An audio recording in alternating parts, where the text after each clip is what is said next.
Okay, how's it going, guys? I was watching some prepper channels this week, and I'm really surprised. Some of these people are still alarmed by the idea that there could be food shortages and all sorts of supply chain issues. I have no idea what's going on. I don't know why they're so worried. Some of them were saying, this is crazy. If things progress along a certain line, if things ever get really bad, we're gonna have to live on possums and armadillos, and I don't even know how to hunt an armadillo. I mean, a lot of crazy stuff could happen.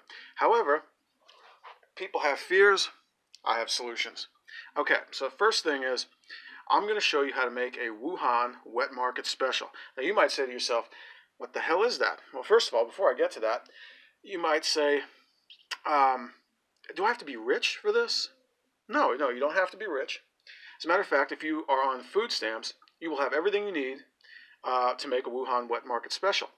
Now, to be quite honest, now your materials might be a little bit lower grade, but even if you're homeless, you can easily make a Wuhan Wet-Market Special. It just might take you a little longer to find the materials. But what are the materials? Very easy. You're going to need about a half a teaspoon to a teaspoon of oil, which is not hard to find. You're going to need an onion. It can even be an old onion. Doesn't really matter.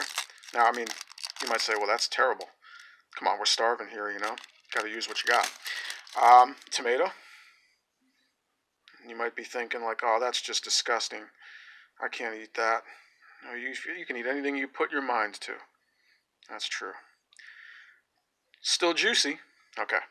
So what do you need to do? You really don't need much of this at all. And what's the beauty of all this is you may be saying to yourself, well, that's not a lot of food. Here's where it comes into play. This is all a caloric, and this is a prepper term, force multiplier. A caloric force multiplier. This is going to turn all these little bits of calories. You got your fats, you got a little bit of protein, your carbohydrates, and you got even more carbohydrates and a little bit of protein with a lot of phytonutrients in there. But it's going to be a caloric multiplier.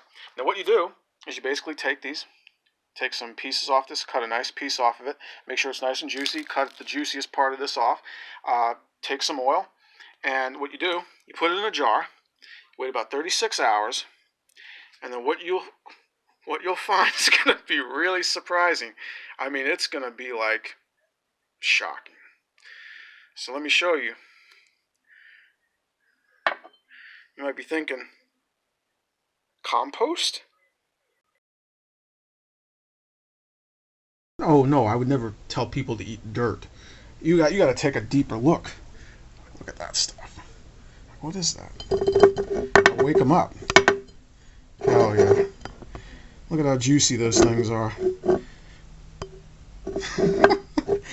So that's 36 hours worth of work.